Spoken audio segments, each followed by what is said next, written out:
DMT World presents The Rambling Rabbit, and I am its host, HappyKB. Welcome to The Rambling Rabbit. This is HappyKB. We are here on Superbowl Sunday. None of us are watching the Super Bowl. We have our guests today. How exciting. Let's make sure I get the names right. First of all, we have Colekin. She is the lovely lady of Not My Real Head. Ooh, guys, I said it right. Yeah. We have them here with me today on the podcast. We're going to sit here and we're going to shoot the shit and just see what kind of conversations we have. I have a feeling it's going to get a little saucy in here. So sit back and enjoy our conversations. Oh, they're going to be like, wow, they're really happy today. Nope, we're just coming off our sicknesses is all it is. So we were sitting here talking about these trucks. Did you send me that picture? I'm digging right now.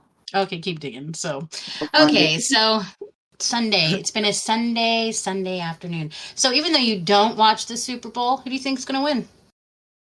I don't even know who's good anymore. Well, do you know who's playing? No. The Eagles and the Chiefs. The Chiefs and see, Eagles and the Chiefs. Look at her. See, I should have asked her just straight up. I should have just avoided you. Yeah, you should have, because I pay no attention to that stuff anymore. I've only seen it on Facebook. Everybody's talking about it. Like the last time.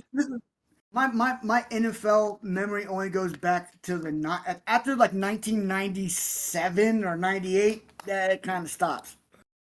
Huh? So like who played in? The last quarterback I can remember for the Chiefs that was worth a shit was freaking Joe Montana.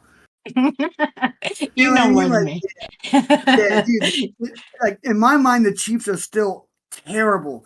And then on the flip side of that, I know Donovan McNabb, Eagles is probably as far back as I can remember for that team. But like anything current, man, nah, I don't know none of it. I just know Mahomes and Kelsey are like the guys that the Chiefs are like, and I only know Kelsey because of Taylor Swift. I wouldn't know. Right. So, and Mahomes, he's a good guy. He's a great football player. I won't deny that. He has a great family. I think he's a really good role model. I think he's a good face for the Chiefs, to be honest.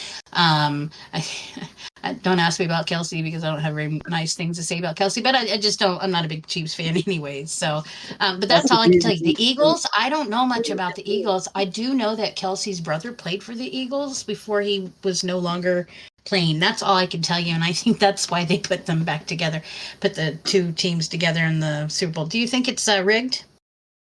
Yeah. This one particularly, I'm not going to say yes or no to that, but I've seen a lot of things lately, especially yesterday, of they were already saying who won the Super Bowl today, and I was like, wait a minute. They've done that before though. Like, yeah, they said the same thing last year, that it came out before the game, like who actually had won or whatever. Right. I mean, you can't know what's going on anymore. I think it's wild though. I do. I'm very interested as to why they. In New Orleans. It's in New Orleans this year. That's kind of interesting. Mm-hmm, that's where they're at. And who is it? What's his name? Kendrick Lamar. Is that his name? He's the halftime entertainer, I guess. And that's interesting. I do know that the last couple of years, there's been they had been able to, and I saw this post the other day. There has been high child trafficking during the past years of the Super Bowl. Oh yeah. So I mean, it brings you to wonder if this is why they are limelighting everything, and with the current events and with everything that's going on, then one makes me wonder why Trump has decided to go and be the first sitting president to actually go to a Super Bowl in New Orleans. I don't know. I'm kind of a conspiracy theorist, and I've been really enjoying watching some of the stuff that everybody's been talking about with this, but I don't know. It's gonna be kind of, ooh, that's a nice truck. Yeah, okay, Grandpa's truck. Yeah, that's Grandpa's truck.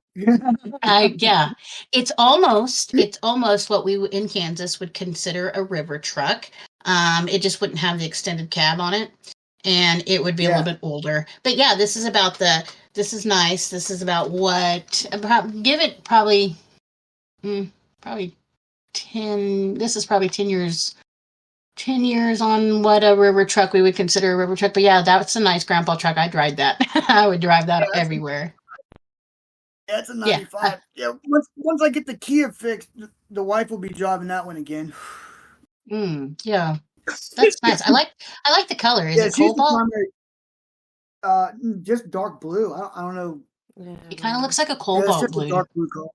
Does it have a flex in it? Like a, you know what I mean when I say a flex? No, like like metallic. No. Actually, yeah. It looks Kinda purple purplish in the sometimes. sun. Yeah, in the Nice. sun it looks purple. So I had a Mercury pretty cool. Monarch. I had a 1974 Mercury Monarch, but that was about this color, and I loved it. And it had the metallic flecks in it as well. Is that top got snow on it, or is that a different color? Yeah, It's got some snow on it. Yeah. Do you have snow down there right now? No. Oh, nice. What's your weather like? Ours is nice right now, but we're getting ready to get snowed on again. And we're supposed to dip down like negatives again this week, and which really puts me out. But what's your weather like where you're at? It's kind of cold. Yeah, it's kind of going in between like 40s and 30s, sometimes a little colder than that, but for the most part, we should be starting to warm up here pretty soon. I know we're expecting some snow on like Tuesday. Yeah. But otherwise, we're pretty much above freezing every day except Tuesday. And is that normal? Is that normal? Okay. I can't tell you what's normal anymore with weather because none of it's been normal. It is kind of weird though. It's not exactly the same as I remember it, but you think that's because of? Do you think that's because of climate change? Climate change? Yeah. Yeah, it's the climate change, dude. It's not the shit they're spraying in the sky at all. Where the radio waves are the ionosphere. I wonder how many people are going to be like, oh, they're going to roll their eyes at us and like, oh, here we go. I know. Hey, have you seen those cool ass clouds that look like the Wi-Fi signal? Yes, I have seen those. Yeah, you've seen those. You've seen those. You know they come up with a name for the clouds they're making. What, really? Yeah. It's literally just a Latin of man-made cloud. Weird. That's weird. Yeah. Now, I mean, we do know that we have been doing weather modification and we've been cloud seeding. We have documentation on that. So, I mean, anybody that wants to say, nah, these people are tinfoil hat talking conspiracy crap. No, we actually have documentation of that. So it doesn't surprise me. And actually, like, I was reading an article the other day and like cloud seeding, like the whole, the idea of that, how old it actually is, like in the 1800s. The 1800s is when they learned about doing this, and I'm just like that's interesting to me. That's kind of crazy, right? In 2025, we're like, debunk that. That's not true. If it wasn't true, why are there states in the country that are trying to pass legislation to ban it? Well, that's true. I mean, they're not going to do that over some harebrained conspiracy theory, right? They're not going to do that. ChatGPT told me it was true, so that's got to be factual, right? Brock on X said it was, so I believe it. So, Colekin, what do you do? What do you do? What kinds of things do you do? I know all about your other. Tell me about you. Really don't do a whole lot. I'm pretty boring, actually. Oh my goodness. You can't be boring if you're the other half of this guy. I've heard that you are the reason that he is not all strung out. I've heard that you're the reason that he... Yeah, you guess. You're so modest. So are you guys married? How long now? Got married in 2018. Oh, good. He did put a ring on your finger. That's great. Yeah. 2018, 19. That's like what, 6? 7 years, 6 years, something like that. We haven't celebrated the 7th one yet. Oh, it'll be 7 or Oh. something. Yeah, What month? October. October. Yeah, You had that's you my and favorite month. if if the cards ever played out and I would have gotten married or do get married in the future, October would probably be the month that I'd want to get married. I'm all about fall. I like fall colors, the fall wedding, the whole. I'd want like jack-o'-lanterns, and I would want I would want skeletons, and I'd totally have a. It was cool. Yeah, Georgia is like the perfect time because it's not like sweltering hot, but it's not cold either. Yeah. So it's like perfect weather. Yeah. What's your humidity like there?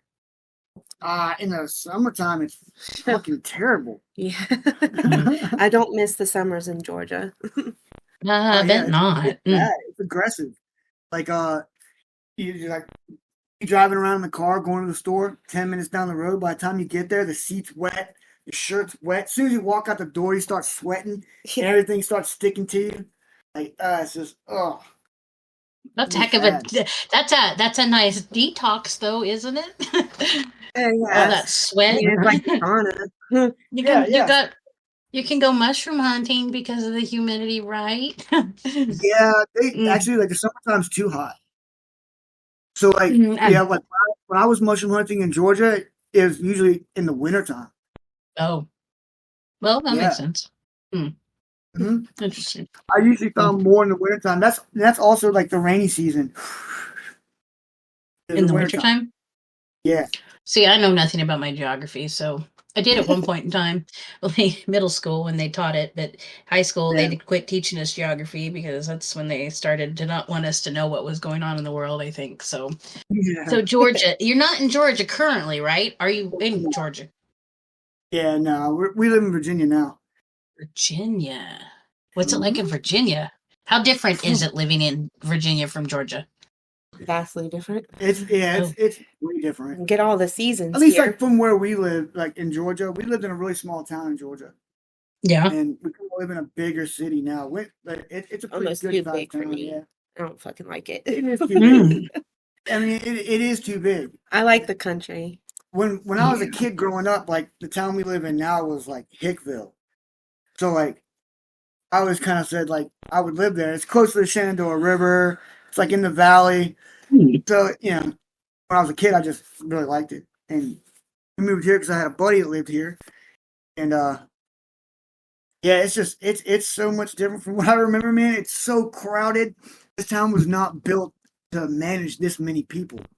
So, like, every intersection is blocked all the way out, across it to the next light. I mean, accidents every single day, everywhere. You got to have your head on a swivel when you go driving around, and especially at the middle of the day on a Saturday. It's fucking like it's pandemonium. I don't even like going out. It's crazy. I like the country too. It takes like 20 minutes to go like 3 or 4 miles. Yeah, that's yes, I understand. I lived in Chicago for 2 years, and I moved back to where I am in Kansas because the one day that I had this I worked on the Spirit of Chicago, which is a dinner boat, and I had this realization as I was walking to work, as I'm sitting there looking at the skyscraper coming towards me as I'm walking to it, and I kept thinking, wonder what it would be like to live on the top floor of that building. And what if there was a fire? How do you get down? How would you get all your stuff down? Like, how do you even get all your stuff up there? Because I'm like, then I'm starting to like take inventory of everything that's sitting in my apartment. The beds, the couches, I'm like, those elevators are not very big, and if you have to walk all that stuff up, that's ridiculous. And then I started thinking about, why do we live on top of each other, or stacked on top of each other? And then just spiraled from there. I thought about New York, and I thought about California, and I thought about even Texas, to the point we cram ourselves. This human population crams ourselves into these cities that are on the coast, and there's no land. Like, we live stacked on top of each other. At one point in time, before I moved there, I met this guy on the internet, and then I started kind of like seeing him when I was there, and we'd go to the house he lived in with his dad, and it was out in the suburbs, and it took me like 3 buses, the 2 trains and 3 buses to get out there. It was a ridiculous amount of time to get out there, but I would go. And I remember standing there on this, we had to walk on the side of his house because that's where his entrance was. And I remember standing there and I could touch his house and I could touch the neighbor's house. I'm not a very tall person and my wingspan is not very long. And I could touch both of these houses. And I can remember having the realization, like, these people just live on top of each other. They have no idea what, like, privacy, space. I used to love to go home because I would literally go out into my mom and dad's front yard and just stand there because the neighbor was not on top of me. Like, it was, you know, a house and a half away from us on both sides. So like there was enough space. You could see the stars. The light pollution in Chicago drove me nuts because it was never dark. It was always orange everywhere you went. Yeah, it was wild. And so that's why I wanted to come home. I wanted to come home because I missed the feeling out here opposed to there. Everything was rush. 2 years, I blinked and 2 years had gone by. And I thought, I got to get out of here. So I moved back here to Kansas. And I've never regretted that move. I'm glad I lived there for 2 years, but that was enough. I couldn't do it again. Yeah, I probably could have made it 2 years, maybe, in Chicago. That's rough, man.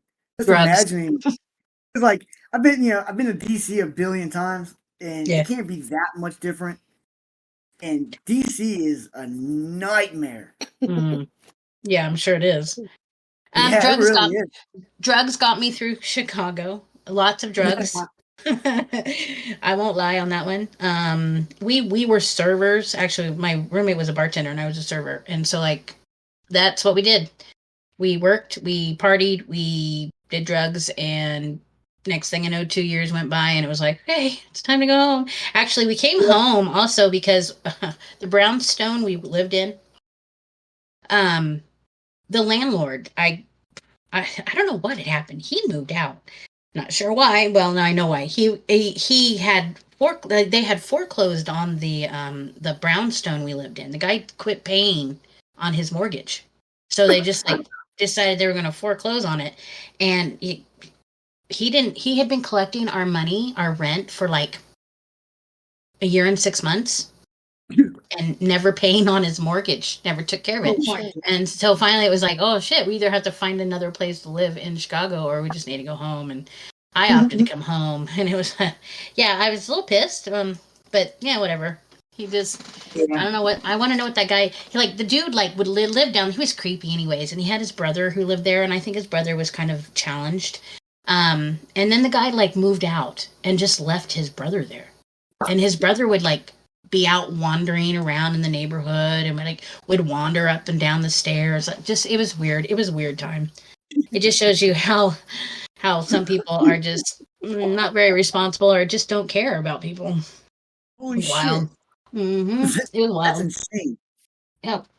I mean, we felt bad. They always left the doors. He'd always leave the door open to the apartment, and I don't even know. It was kind of sad. We also lived in Chicago when it snowed 27 inches in 24 hours.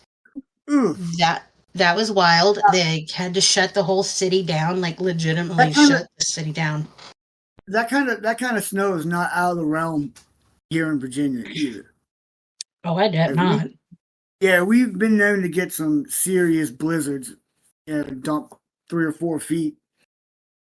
And it usually happens in March. Yeah. But, yeah. I can remember having snow in April as a kid.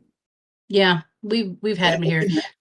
Kansas is the same. We get 4 seasons and we get it hard. We get spanked hard sometimes when it's snowed outside. Yeah, Georgia, you don't really get all 4 seasons. You get a little bit of it's kind of just hard to really tell between spring and summer, because it kind of just goes from being cold to being real hot all the time again. And then you get a week or 2 of perfect fall weather, 3 weeks, maybe a month. And then you're back in it's cold and wet for the next couple of months. And then it's blistering hot again. And it kind of just goes from hot to cold all the time. Yeah. That's all it does, really. You don't get the cool spring breeze. No. Yeah, you don't. Yeah, it's a little bit different. That's not It's fun. like a What hellscape. kind of what kind of vegetation's out in Virginia? Mostly like, I mean, they had North Georgia is mountainous. But like where we lived at in Middle Georgia, it's Pine trees. yeah, it's like A lot of pine piney trees. clay wasteland. No, I think I'm just being a little harsh. It's not terrible. It's just it's like anywhere else, kind of. Just pine trees, magnolia trees, Oh, it must smell beautiful or out there. There are a lot of pecan pecan trees. orchards everywhere. Where we lived, there was a lot of pecan. We actually got married on a pecan tree. Yeah, we did. That was cool. Really? Oh, nice. Pecans. I like pecans. Mm-hmm. Yeah. So that's Georgia. That was Georgia. What's vegetation in Here. Virginia? What now? Virginia. Oh, Virginia's like more deciduous. Oh, we have like we have a couple of regions here. So you got the mountains, and you have like the ocean side down there, like the Tidewater region, and then you have the Piedmont. And, What's Piedmont? like mountains and stuff. Oh, like I said, remember I said I don't know much about my geography. Yeah, it's all good. I'm getting a whole geography lesson here. I'm gonna have it's Google like you can go from beach to like the mountains in a matter of a couple of hours. Oh, nice. So I mean, it's pretty cool. It's Yeah, just like sounds cool. the area we live in is Northern Virginia, and it's like super populated. Oh, Yeah, it's really, really densely populated. The rest of the state is wide open, though. is that because of the mountain range? No, that's to the west of Virginia. Oh, well, why is it so heavily populated in Virginia? Well, it's really just the northern part of Virginia because it's so close to DC. Yeah. Oh, I guess that's true. Yeah, I mean, That's I think we're like 60 miles from DC or something like that. And we're not Oh. far. Oh, Yeah, we're not like super far from DC. so you're in Virginia, not West Virginia. Mm-hmm. West Okay. Virginia's like 15 minutes away though. Yeah. Oh, you could just go step over the border. Yeah. It's almost like we don't even leave our town to get to the first town in West Virginia across the border. Yeah. It's so close. I got a sister that lives like We 20 actually minutes down the road. looked at a house in West Virginia at one time. Yeah, that was in That was a Charlestown. little bitty Yeah. house. Yeah, it's a little tiny house in Charleston. Oh, That was on the side of a mountain. Yeah. Yeah. It would have been cool though. it was on the side of a mountain. Yeah, that would have been kind of cool. Would have It was been. sketchy getting in there though. Yeah. It was sketchy getting in there though. Hmm. And the driveway was like a freaking 50-degree angle. Yeah. And I pulled my Jeep in there. It's a manual Jeep. I'm like, oh man. I backed out. I waited to get the wife in the car until I made sure I was getting out of that driveway without any problems. So Yeah. you gotta get the clutch and everything back out. And I didn't want to roll just in case because you're going straight into the woods. Like, I mean, it was a pretty good pitch too, straight down. Yeah, that would have been bad for me. I would have not fared well on that mountain then. Yeah, At least driving, that would have been scary. So I don't know. Sketchy. It was all gravel roads and washboard. Huh. So what do you do? Like, what do you do for your job? I think we talked about those last time, but I can't remember. I'm a landscaper. Oh, that's right. Yeah, I cut grass and trim bushes and walkways, stuff like that. We do all kinds of stuff. A little bit of tree work. How long have you been on landscaping? Almost 5 years. Mm. Mm-hmm. Did you go to school for landscaping, or you just came upon it? No, when I got to Virginia, I was just looking at jobs, and that looked like something I could do. So, do you get continuing? Do you get any like accreditations? Like, do you ever go get? Excuse me. Well, I'm trying to get my spray license. Maybe I can get it this year. I was supposed to get it last year. It just didn't happen. Right. That would be pretty cool. That would cool. Yes, it's pretty cool. I mean, you like the job, and that says a lot. I mean, there's so many people out there that have jobs that they just don't like to do. And yeah, no, I actually do like doing it. It's fun. It's fun. We just cut up all day and crack on each other and tell jokes and. Because you like being outside. Yeah, I love being outside. See, that's good. that you like that. Yeah, And like, you're a homemaker. Is that what you are? That's a good way to yeah. No. I wish. Now, Northern Virginia is really expensive too. I left that part out. Oh, Yeah. oh. You have a day Yeah, job? no, it's cool. I work for an electrical equipment company. We just Oh, sell electrical equipment, pretty much. hey, that's good. That's Yeah, good. it's not necessarily fun. I find it boring, but I work for but it. it's easy. I am the policy writer at a title insurance company, and so yeah, I understand. I understand completely. It's a job. It's a Yeah, job. I've learned a lot in this job, but it's not particularly my dream job. it's my But first job I don't hate. So that I'm like, says a lot, and yeah, you I'm like, make I enough, might not love it, but I don't hate it. So right? And you make enough money to live, and that's important. Yeah. And yeah. yeah, that's just life. Well, I think that's just kind of how we are. hey, what do you think about this talk about getting rid of the federal income tax? Yes, I Yeah, shouldn't right. have. I shouldn't Right? have been. Why have I been paying taxes on my income? Like, don't they take enough taxes other places? Right? I pay taxes. We I pay found out. taxes We on found everything out. that I buy. You Yeah, found we out what? found out where the tax money is going. It's going to some Oh, pretty ridiculous shit. If I'm going to be frank, well, it's going to that's some pretty yes, ridiculous shit. But it is. oh, Yes, let's go ahead and we'll talk about this. So, um, I yeah, no, don't want to end up on it's a been. list, man. We won't end up on a list. Not now. Not with all. Have you been on X lately? Have you seen all the stuff they're talking about and showing us? And I mean, yes, it's a little ridiculous. No, we should have never been taxed. I do support the tariffs and understand that the tariffs and how they work. Is it going to be harsh on us? Not necessarily harsh. We're going to have to tighten our belts in a certain sense, just because those little fancy products that we have been so accustomed to getting that we hadn't had to pay that much money for. We're not going to have to Yeah, fork out money for. Oh well, those companies need to be moved to the United States. We won't have to pay as much. That's the point. And that's what people don't hmm understand. There's a lot of ill-educated people, not stupid. I will never call them stupid. They're ignorant and ill-educated because they were never explained in layman's term exactly the purpose and the point of some of the things that we've been doing. it's, Instead, we've been it's bamboozled with these ideas that these other ways are better for us because, and that's not necessarily true. We get rid of our income tax and we up the tariffs. Well, that what we're not being taxed on, we're going to have to pay a little bit more for from those companies that refuse to come to America and have an American-based company that makes American products. So, yeah, we shouldn't have the income tax because that's how we're going to have to afford these other things. Makes total yeah, sense to me. it is. Total. It's really it's a short-term pain for a long-term gain. Exactly.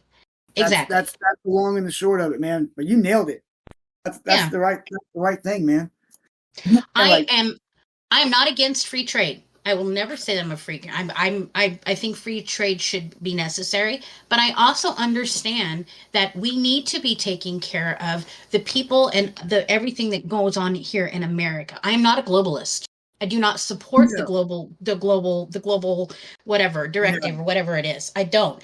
But again, I won't say that I'm not open for free trade. I think everybody should have that ability, and we should be able to create and make whatever we want and trade with whoever we want, but with some regulations when it comes where it's coming and where it's going. And that is the right as a sovereign nation that we are capable of doing that. yeah. We should be able to do that. Yes. What's Yeah. really hard? How What's far really down the hard? rabbit hole? How far down Yep. the rabbit hole are you with whether or not the United States is even a country? Um, so I understand when the switch happened. Yeah, we're a um, corporation. yes, we are a corporation. We came Yeah, up with yes. Yes, I'm very far. yeah.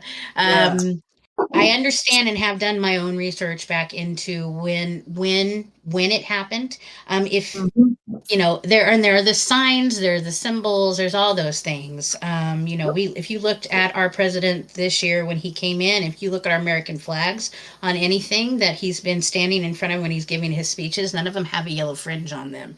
And They don't. I haven't really been paying any attention because they don't have a yellow fringe on them, and the reason they don't have a yellow fringe on them is because the yellow fringe is what stood for our corporation.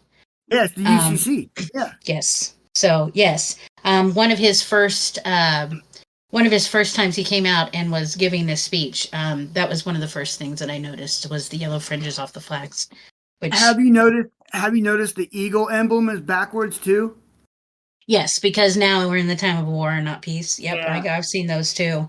Even if it is a show, like it still kind of makes you feel patriotic. Like hell yeah.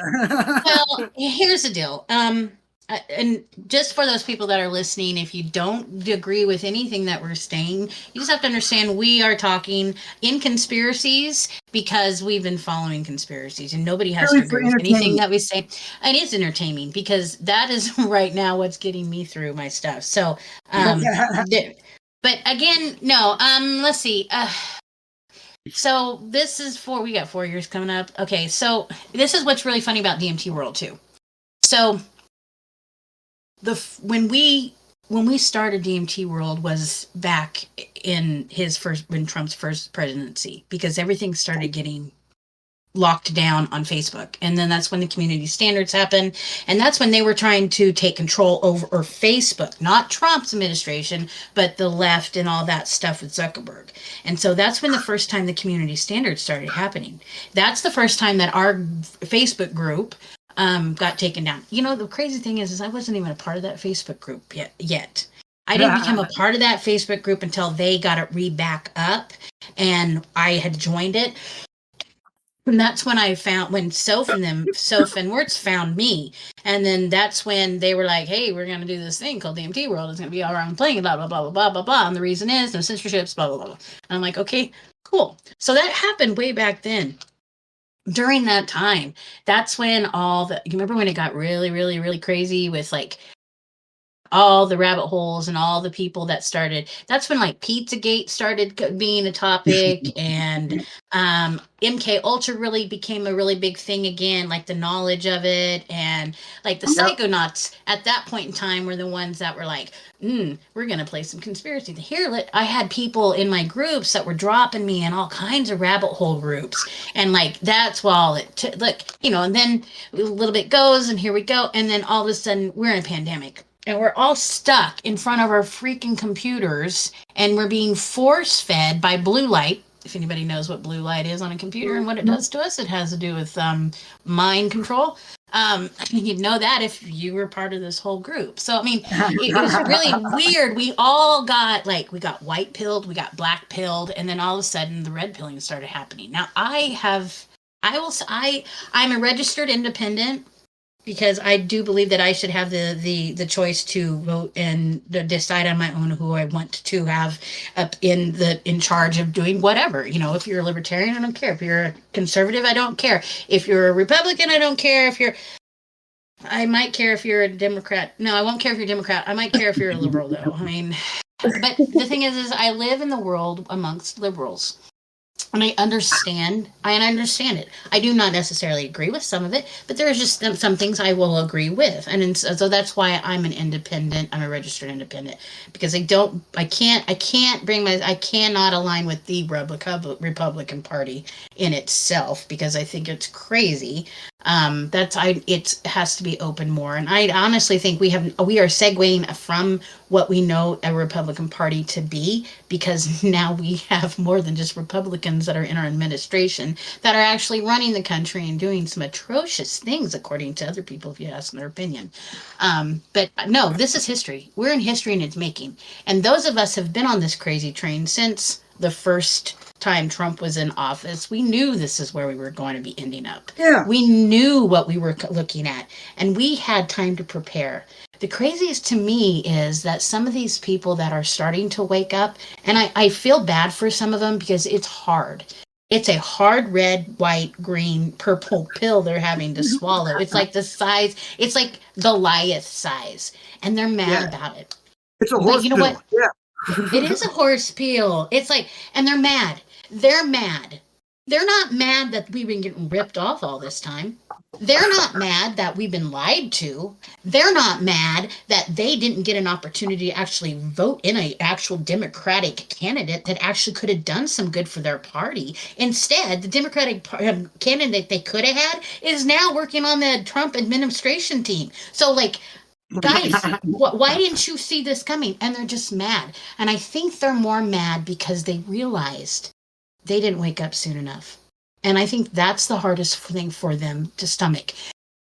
I just don't know what to tell them. Like, I have family that sit on the left side of the spectrum, and we have people that are I have family members that are of the trans world, and I have, and their families having to deal with all that and sitting watching what they're having to stomach. It's hard. It's very hard, and I feel so much for them because it's like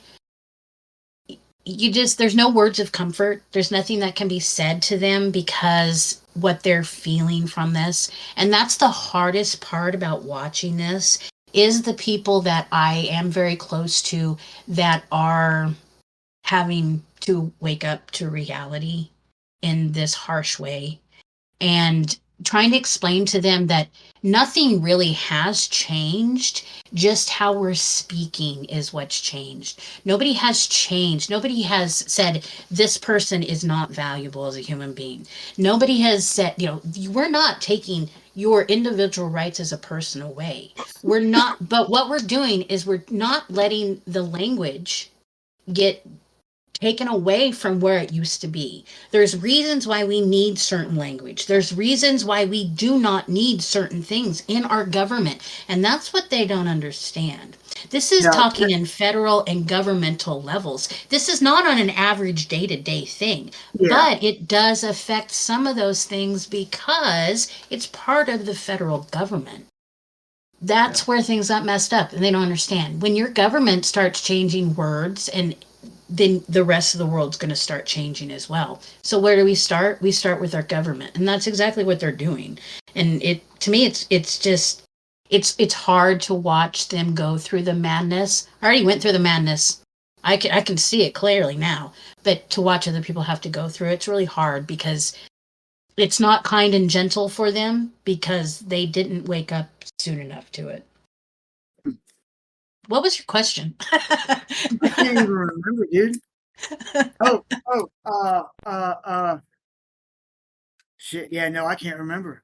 Oh, we were talking about income tax. Oh yeah, the income tax. Yeah. He laid out the exact reasons why we can do it too. Like I was talking to my dad. My dad's like, "No, we need to pay the federal income tax upon the military." I'm like, they wouldn't even be floating this idea around if they didn't already have a plan to pay for the military. This is the United States. It's the United States. The military is kind of the cock and balls of the country, and they're not going to do anything to neuter ourselves. You know what I mean? Not Trump. Trump is certainly not going to do that. So Pete Hegseth is not going to do that. Yeah, you're right. That guy's a little unhinged, though, man. And he's definitely a wild card. I will say that. Well, my main concern with that guy is as soon as our greatest ally tells us to attack Iran, he's gonna be chomping at the bit to do just that. Him and fucking Turtle Man Mitch McConnell and Gay Boy Lindsey Graham, they're all gonna jump at the opportunity to bomb Iran. I think Pete Hegseth, whatever his name, I can't even say it half the time. Yeah. I think because he's now been put in the limelight, I think he's going to have to keep his shit together. Because how much, if I don't know if you watched his confirmation, but to be able to sit there and withstand all the stuff that came at him, all the stuff in his past, the things that he had said, his alcoholism, his womanizing. Having to sit there and listen to all that and have to maintain and understand that this is it. This is my one opportunity, my one chance to actually shut up and do what I'm supposed to do. And I think I have faith. I have faith in him only because I am a faith-driven person, and I believe he is too. And I think that is what will keep him in check, is because I hope of so. his faith. I hope To so, be but that's honest, also a danger. That's also a dangerous thing for like Zionist Republicans. They it think they're is. doing us a favor, but they're really not. You know what I mean? I mean, That's the yeah. thing. They're tricked. It's a And trick. he still has somebody he answers to, and that's the commander in chief. Yeah. So we have to make sure Trump doesn't jump at that bit too, because Yeah. we I mean, know. him and Netanyahu don't really get along, so True. Yes, that yes, that's works between true. them. What do you think about them going in and auditing the Pentagon? Well, you remember what happened last time they did that, right? No, I don't remember what happened last time. 9/11. Well, yeah, and we've never passed an audit. We've never passed an audit. Never and never. Well, first we're gonna get the 9/11 happened. we're gonna get the declassification of 9/11 here shortly, but I mean, come on. We already know. We already know. we We know already a know. lot. We We know a already know. lot. We just I don't know know jet fuel doesn't melt exactly. steel beams. Mm. I know jet fuel doesn't melt steel beams. Well, I mean, there's a lot we don't know, but to know all the players, because Man, if that passport material, dude, that stuff is invincible. They should have just built the towers out of that. That's what we're gonna you start building out. Build from now on is gonna be made out of passport booklet paper. know. So So that I've stuff heard, is fucking indestructible.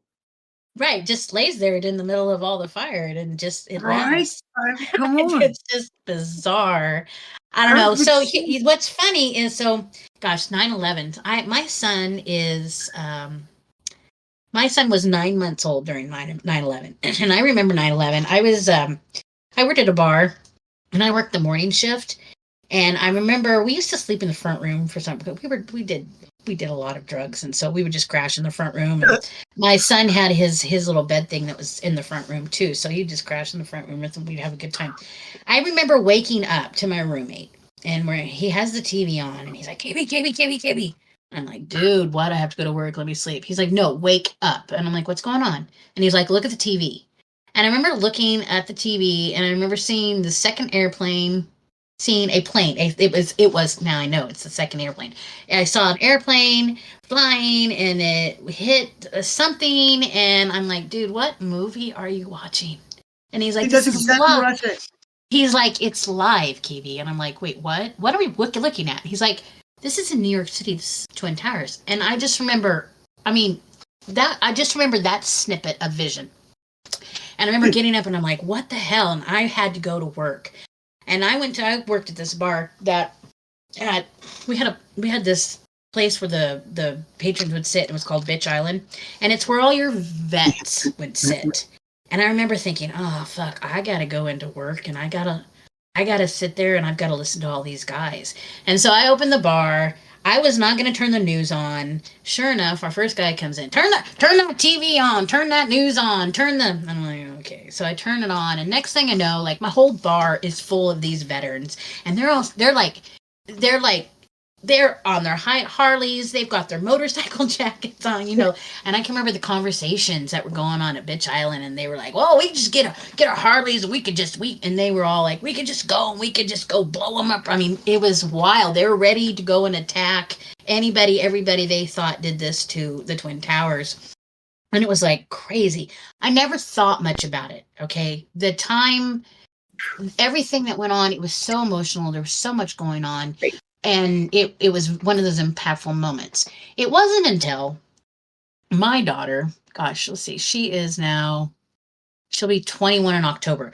She was in 5th grade in gifted class, and they got to, they were doing this project where they had to, like, put a magazine together. It was a little magazine. She decides to pick conspiracy theories, and in this 5th grade. And she is the first person who ever started talking to me about 9/11, and about how 9/11 actually was an inside job, and how Nice.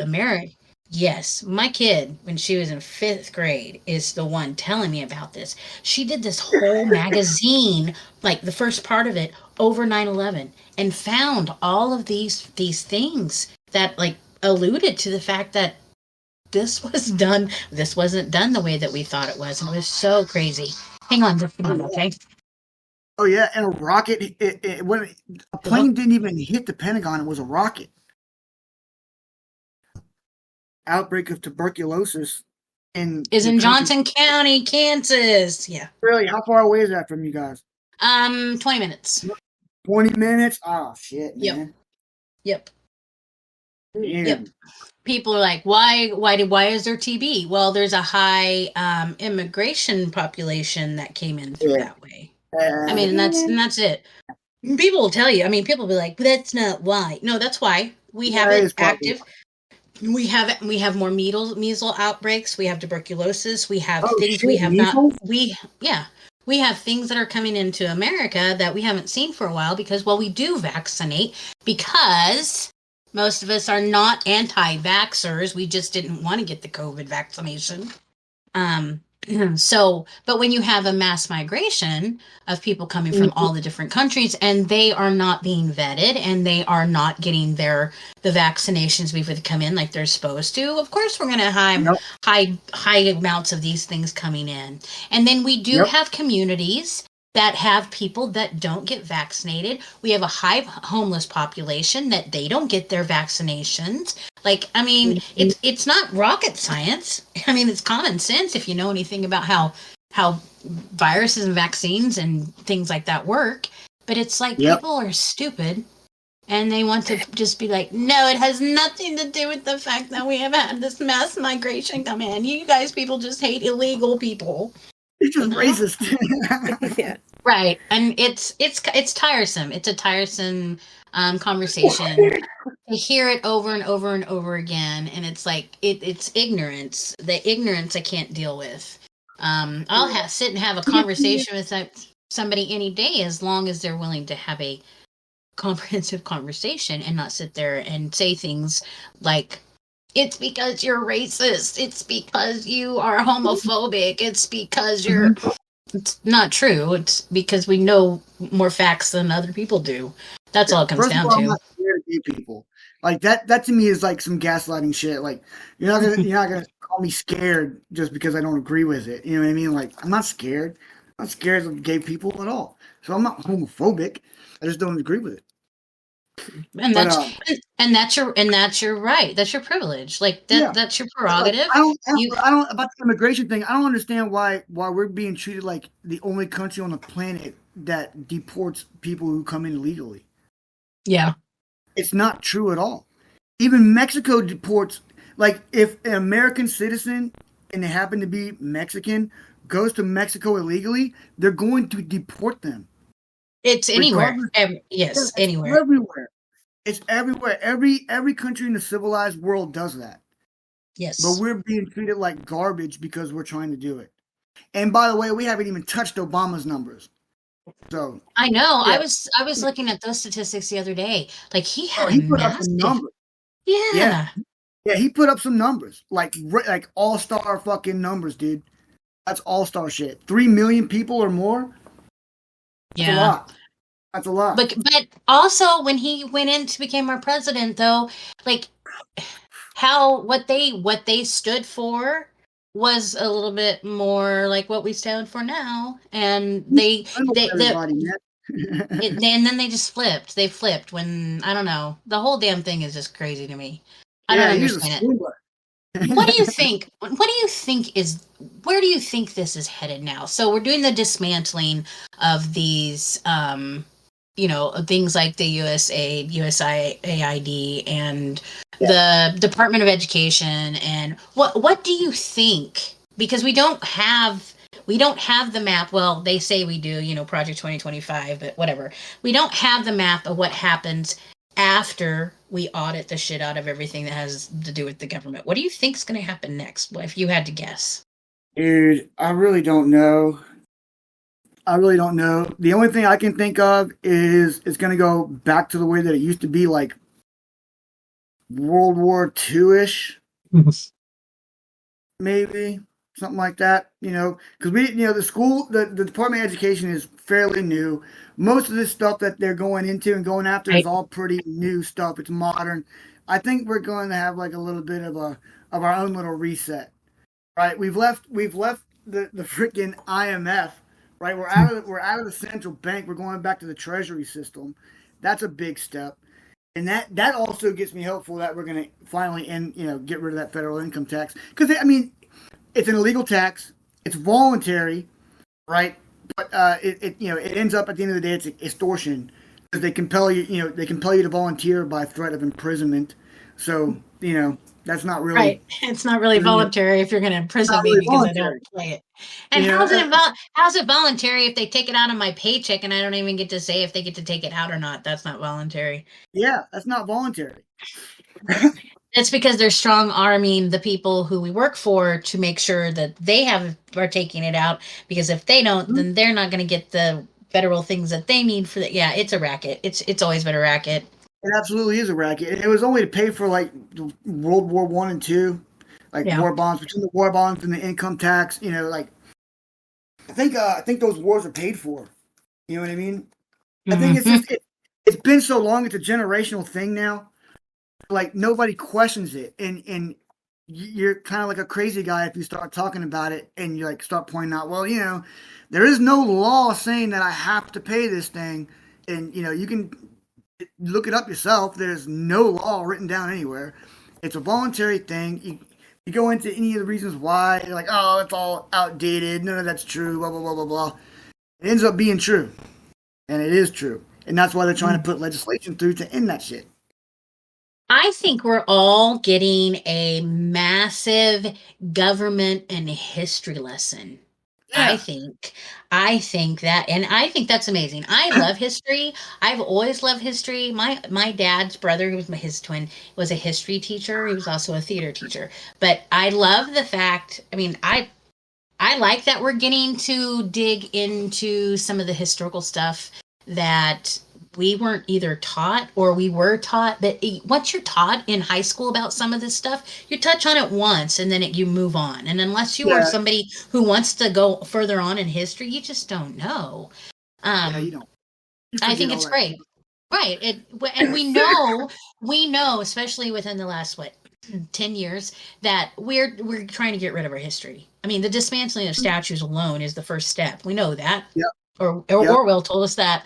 Yep.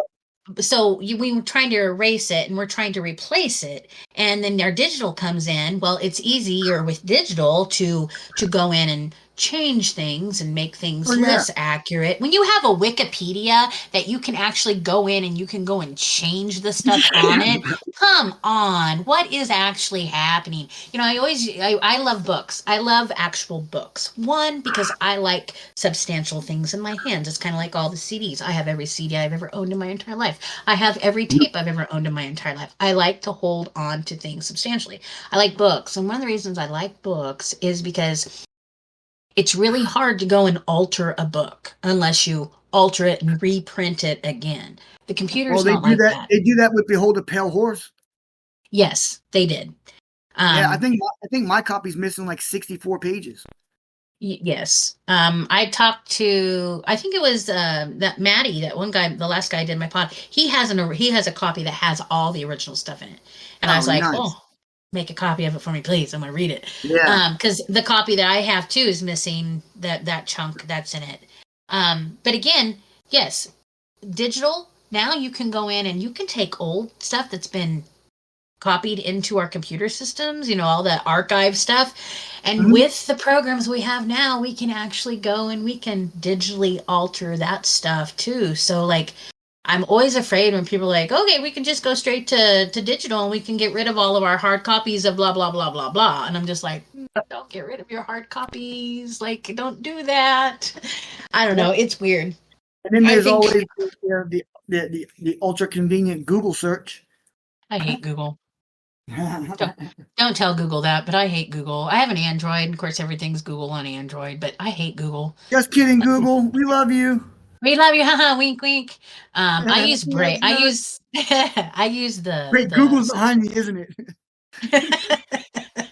It's gonna be like, dang it, zaps all my stuff.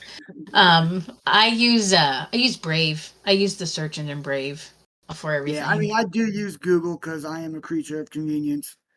I use Full, Google full for fair. specific things. If I'm trying to search, anything that's not a fringe topic. I mean, I'm not Googling how to hide a body or anything like that. You know what I mean? So. Right. I use the dark web for that one. No, I'm just kidding. I'm just kidding. I don't care. I don't need to hide a body. There's enough pig farms around here. I feel sorry for anybody that's listening to the podcast for the first time. They're gonna be like, "Whoa, what did I subscribe to here?" It's like that's a funny joke only because like I've seen so many court TV and like true crime episodes where the guys are literally Googling step by step how to like dismantle a corpse and like hide a body. Like, Yep. how do I get rid of my ex-wife's body? Like that's like Yeah, so the fact that somebody would have to go look for that on Google is astounding to me. But I don't know. I don't know. Back in the and they day, we always already knew it. We knew how to do that without Googling it. yeah, they always timestamp the searches. They're like 2:12 a.m. how to hide a body. 2:16 p.m. how to get blood out of a carpet. It's fucking ridiculous. Hydrogen peroxide, duh. Yeah, Like right. these are folklore things we've known for a long time. I don't know. Crazy. Crazy. I don't know. I don't know. What Oh, so else is going on? about this Go ahead. What? about this reset. So I have Yes, I have yes. this theory, right? I have this theory, right? So Trump is saying that he's the 19th president, right? Which technically, if he restores the Constitution, he would be, right? So America's going back, to the 1890s or whatever, Yeah. right? We got, consumption is back. That tuberculosis. It's out. Yeah. It's in the Midwest, which is like where it was really bad at. Like Yeah. some like Doc Holliday, Wyatt Earp type shit. You know what I mean? And like We're still wild out here. We have Dodge City. It's fine. We have Dodge City. We're gonna go back to gold and silver coin, or at least, well, okay. That part though is probably never going to happen, because the greater thing, and this is where I think the immigration and really ramping up these dealings with Mexico and Canada and this little bickering with, and also buying up Greenland, right? Because Greenland's part of the North American continent. So right. there's a thing that's supposed to happen, the North American Union, right? Right. Which right. I haven't really dug into this that deeply, but supposedly Bush signed away the sovereignty of our borders his second term, right? W. So technically, America is not really a sovereign country. So we can allow millions of illegals to flood in on because we don't have a border. So if Trump's like reinstating the Constitution, that means our borders are back. He can deport everybody, right? But the thing with disassembling the sovereignty of our borders is that it creates what is essentially going to become the North American Union. We pretty much take in Canada and take in Mexico and take in Denmark. Right, which is why he also wants to rename the Gulf of Mexico to the Gulf of America. It doesn't say Gulf of the United. I mean, and I've read this too. I've read this theory about why encapsulating, and it also it's a safety precaution. It's also because, and if you were paying attention when he was talking at one point in time, he wants to have the infrastructure built for AI. The whole point of gritting these other countries in there is to create that infrastructure for the Iron Dome that he wants to put around America. I know. Isn't that wild? I guess that is wild. And like Israel's kind of been our testing ground for that shit. It was our design, from what I've read. Huh? The Iron Dome was a design of the United States of America. Yeah, we built it. I didn't know that. I had no clue. I've had dude, Israel is where we test all our new little weapons. See, I didn't know that. I didn't know. Yeah. I've learned a lot within these last couple of years, especially of like some of the inner workings of our government and our allies. And I've been a little blown away because I've learned a lot about like the things like the Iron Dome. And like when he mentioned that, I was like, whoa, wait, what is he talking about? And then I went and did a little Yeah, research, and I mean, it makes yeah. sense. It makes perfect sense. I also know that one of the reasons the Greenland is on the table is because of the natural resources that are there that haven't I'm been sorry, tapped not yet. Denmark, Greenland. Yeah, Greenland. I Um, keep saying Denmark because the Danes own it. So right. Right. yeah. Because of the natural resources that are there, especially the resources we're going to need for our technology. And so, like, Right.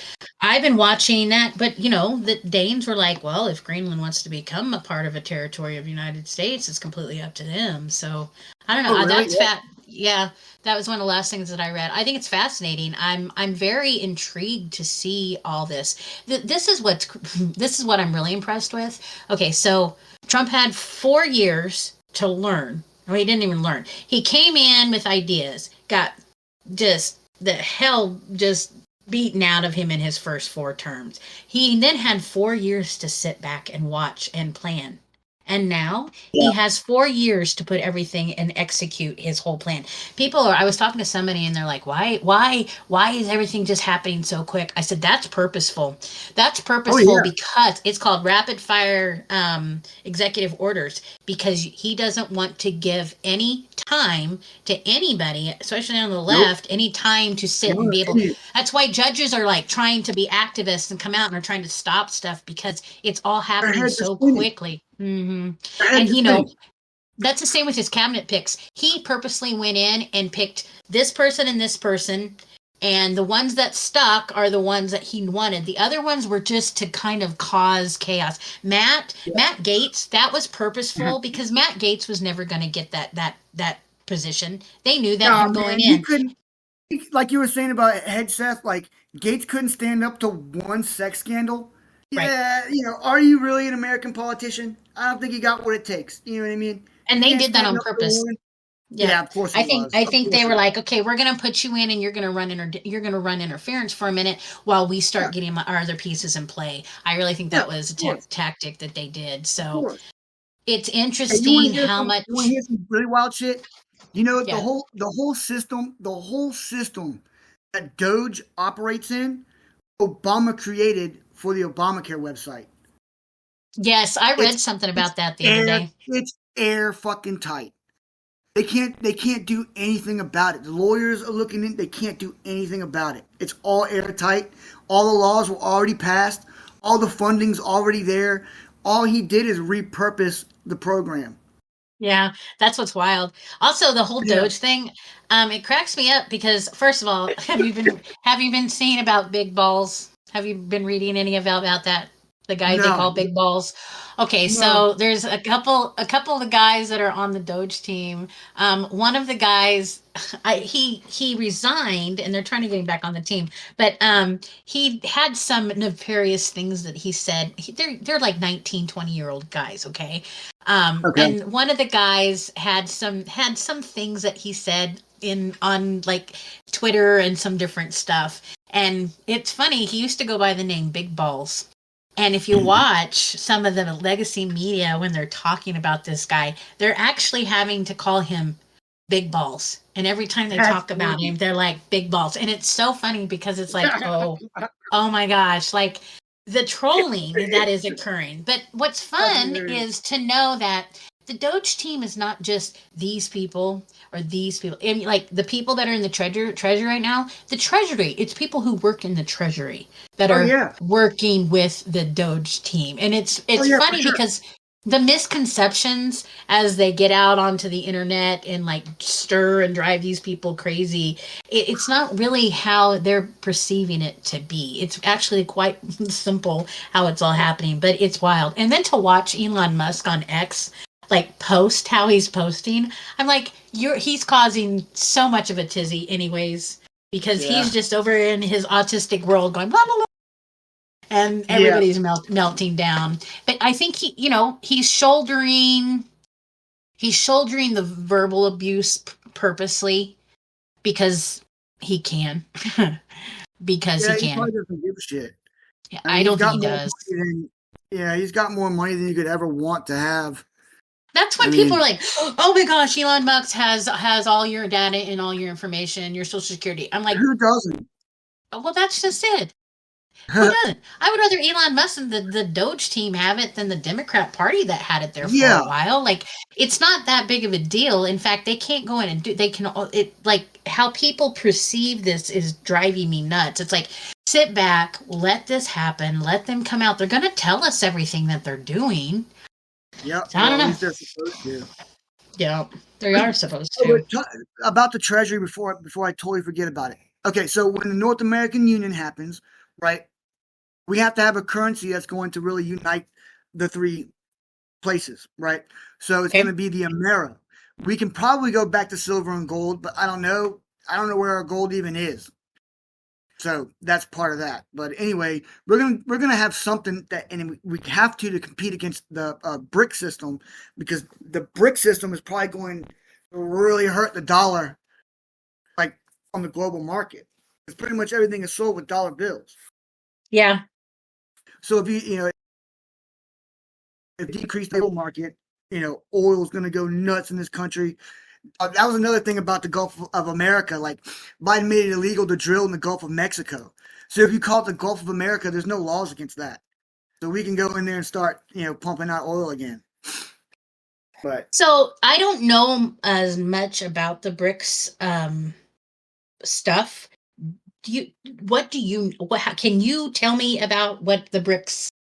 What all that is in a actually? nutshell, in a nutshell, it's like a communistic version of what it's like what the communists are doing to counter our dollar bill, to drive our influence down on the global scale and pretty much bankrupt us. Oh, so do you? That came about during Biden, Yeah.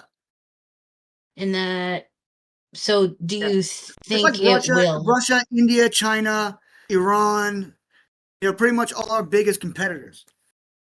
Oh, gotcha. Like, we're That tired makes of sense. playing with your color monopoly money. We're going to make our own color. Oh, And we're going to get yeah. everybody that buys a lot of monopoly pieces to come, buy them from us instead of you guys. Has it been very successful? That I don't know.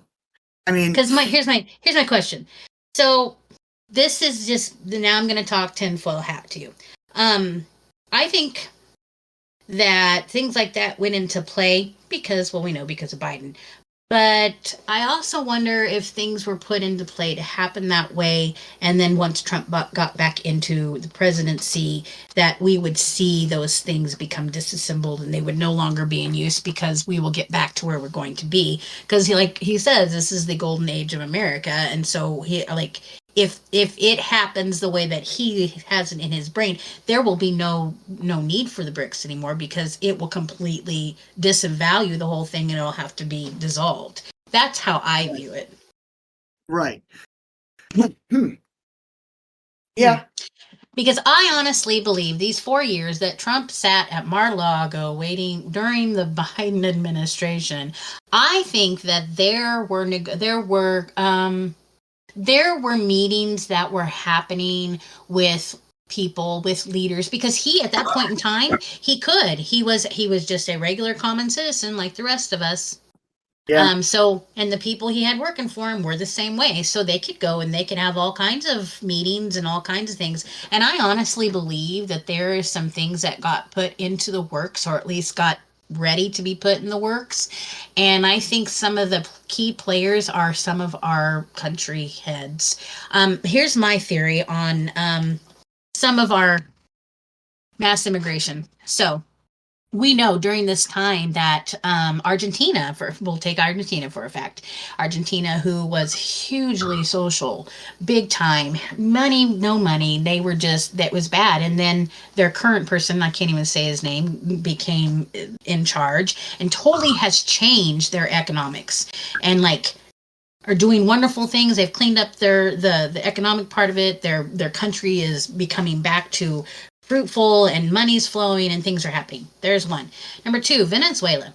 So we got a lot of Venezuelans here. Yeah. Well, how do you change because their whole prison system completely changed. Like Like, that dude went in and got to work and, like, made this prison system, made this whole, like, they changed their whole structure of Venezuela. And now Venezuela's like, give me all your crime and we will put them in our prisons. But you have to get the people who are causing the most problems out of your country so you can rebuild and restructure and then bring those people back. So, I honestly believe that during this mass migration, I think that there were some people that have been talking that were like, okay, when we get back into power, we're now going to, I think they were helped with their systems of getting it back to where it needs to be so they can be prosperous, and then they can take back a lot of their immigrants that came here. I think that was a deal. Honestly, I think that was a deal. And now we're seeing that happen. We're now sending them back. I am also not convinced that Mexico is not actually playing along with us instead of against us. Because we know that Mexico is ran by the cartels. And this woman that's in charge is not stupid. She is not a stupid leader. She is not but it's been really fun to watch. Like, with the whole Panama Canal thing, you had China that had their hand in this. You can't tell me that was something that we really actually wanted. That was not, I don't think, I think we had to come in somehow and help and get people situated and help them get, so the cartel is no longer in charge. So China is no longer down in the areas we don't want them. I honestly believe that we want Mexico to be safe. I want Mexico to be safe. We want the people to be safe. We don't want to send back all of these criminals and all these people back to them and destroy them. Like, I really don't think that's the intention. So I really think that there's been some conversations outside of what we knew was going on to prepare for what we're actually seeing now. Why do you think they're like, no, we're not going to do this. We're going to tariff you. Oh, no, we're not going to tariff you. We're actually going to do our part, and we're going to do it our way. So, I mean, all that stuff just happened too easy. They caved a little too easy. That's why my brain goes, there has been something in works prior to this, and now we're just kind of seeing the show part of it. Because I really firmly believe we've been watching a movie this whole time. Can't tell me any other way. Dude, this blew my mind, man. Yeah, I didn't think about it. I mean, I didn't really think about it that deep. You know what I mean? Because I'm like, I just didn't. And like, damn, you're right. I mean, it is kind of fucking, it is a little too easy, right? Like, all of a sudden, we can just go and start rounding people up. Like, we have addresses and phone numbers and, you know what I mean? Yeah, I do. It's interesting. It's been fun to think about it. Like, I've been sitting and watching this for so long, and in my heart, it tells me that I know that what is happening is going to be good for everybody that's involved. The only way that I know that and I feel that is because I think these certain things. I think that everybody, all of them, Japan's like, we are happy. They just gave him a gold, what was it? It's a Warriors helmet. Did you see this just recently? No. Oh my gosh, yes. Prime Minister of Japan they presented Trump with this gold medal, samurai helmet. Why are all these people like, yes, we want to work with you, Trump? Yeah, they're all saying this. Why? Why? Man, I mean, because he's not really a demon that everyone says he is. No, he's not. And I'm tired of Orange Men bad. I'm tired of played out. And like, you know, the comparisons to Hitler are getting kind of fucking old too, honestly, because nobody's rounding up any Jews in this country. So that's insane to say. You don't get as far as you do, you know, like Donald Trump without coming across powerful Jewish people. And if you make enemies of them, it kind of ends your run. Yes. Just saying. Yes. Just saying. Well, like, come on. That's not going to happen. That's not going to happen. And it's all technique. It's all tactic. Yeah. We make them look as bad as possible. Okay, so his first term is Colekin still there? She just went in the kitchen. Okay. I should make sure we're just kind of like dominating this conversation. I'm gonna make sure she's probably no, tired of hearing about this shit. she's included. She can tell us to be quiet anytime she wants. Yeah. But I mean, what were we talking about? I don't know. Huh? Donald Trump. That's what we're talking about. Yeah, Trump. Oh, excuse me. Yeah, man. I can cut that out. I do, sorry, I do think it would be cool if he reinstates the Constitution. I'd really like to see what this country was supposed to be like. Because, like, I don't feel like it is what it was intended to be. It's a shopping I don't mall. think so. It's a shopping But mall. But you have to understand this. To reinstate a constitution does not mean that it will take us back to the way it used to be. No, I don't To mean reinstate I don't mean like that, but I mean, maybe we can do it a little bit smarter, whatever, more modern, obviously, but like as far as like mhm. the maritime law shit is harsher than our common law shit. The common law is set up to protect us more than anything. True. Do you know, is Pam Bondi, is she a constitutional lawyer? Pam Bondi? I only know the name. I don't really know who that is. I think she's our attorney general. Oh yeah. I think so. Yeah. Is she a constitutional lawyer? I think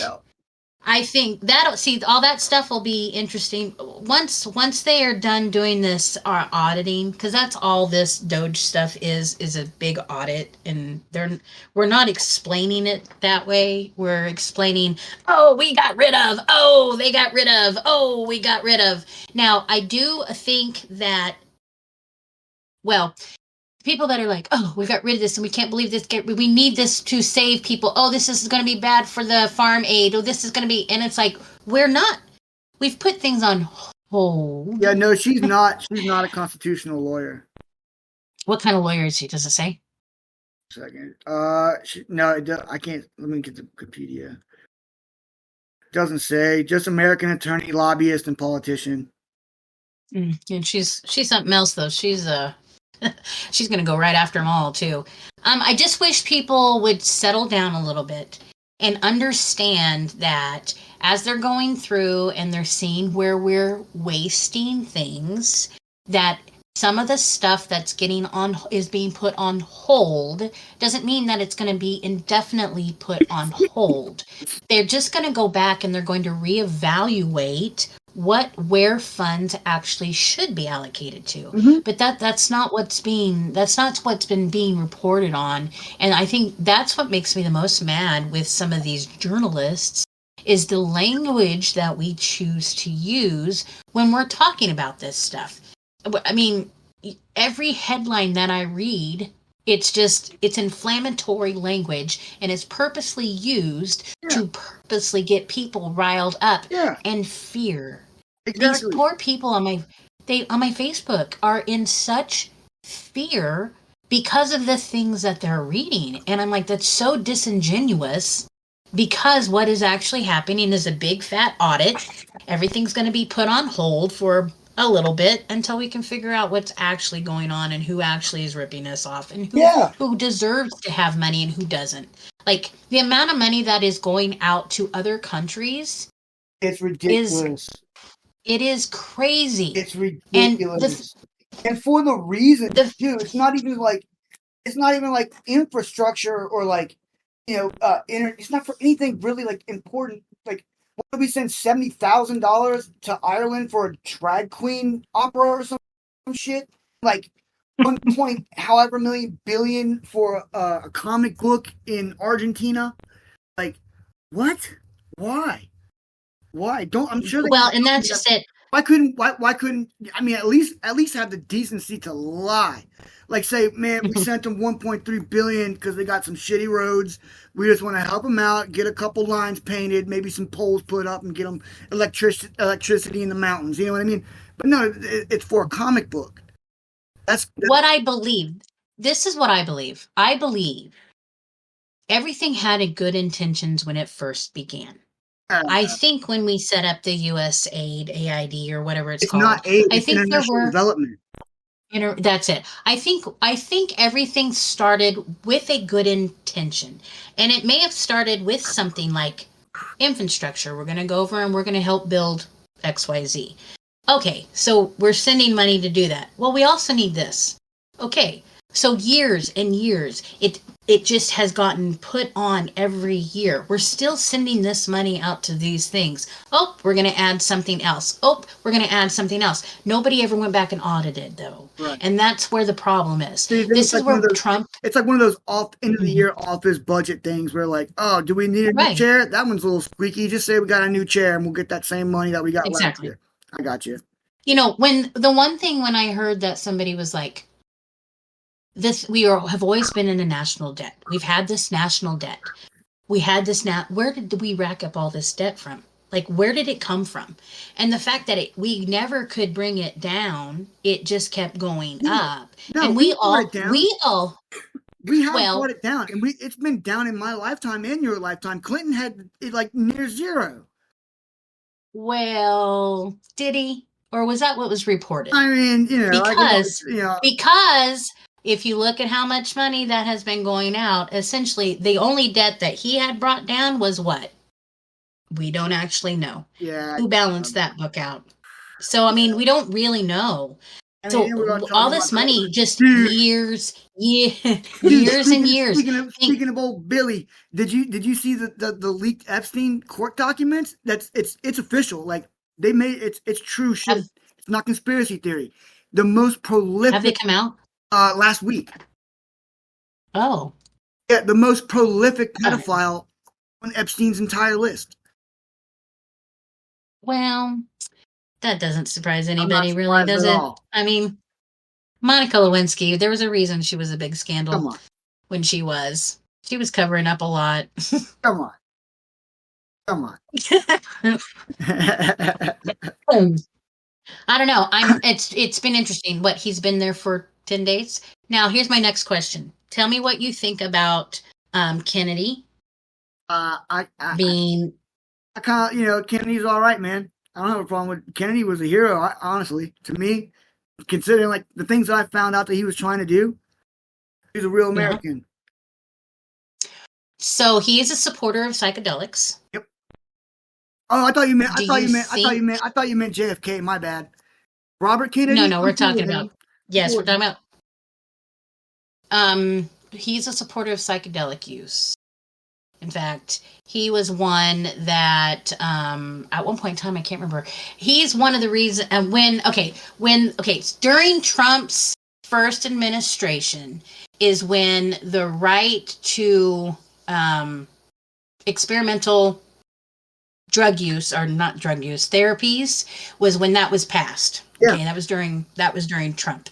And that is actually what segued us into being able to open up trial periods for MDMA, for PTSD, mushrooms, for the vets and the PSD, all that stuff. So that is what opened that up. So now that we have Kennedy in there, what do you think will happen in our psychedelic world at this point in time? Because this is what I think about. I honestly don't know.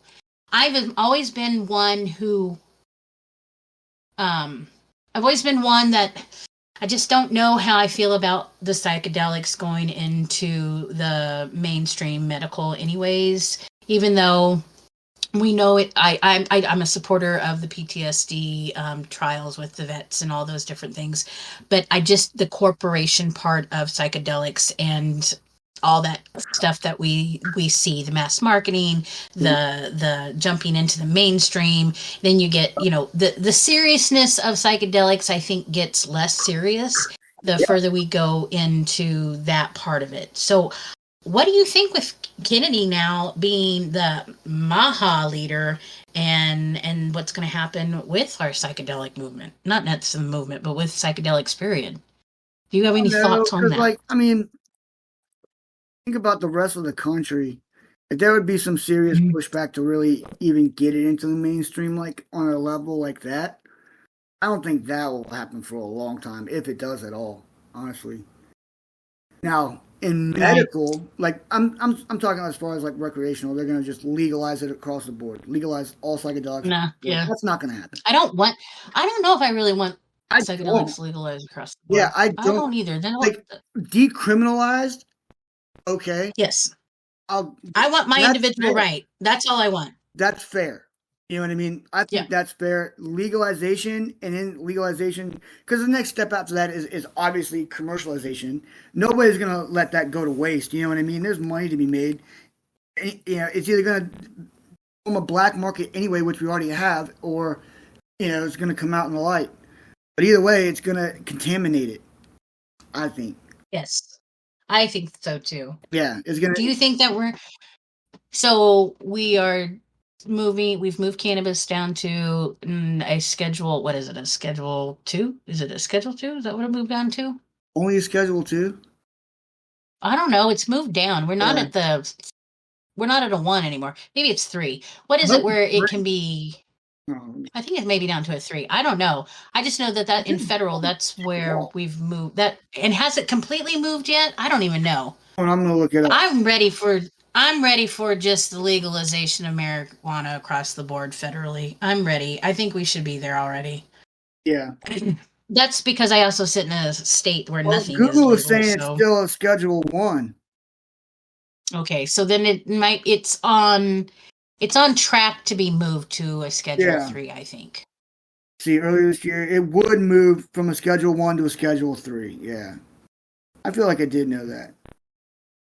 But well, that's what the talk was, but I want this to happen. I want that to happen in a bad way. I think it would also propel. It shouldn't be scheduled at all.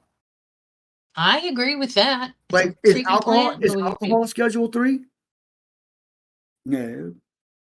No, because if it's a Schedule 3, we wouldn't have access to it like we do. Let's see.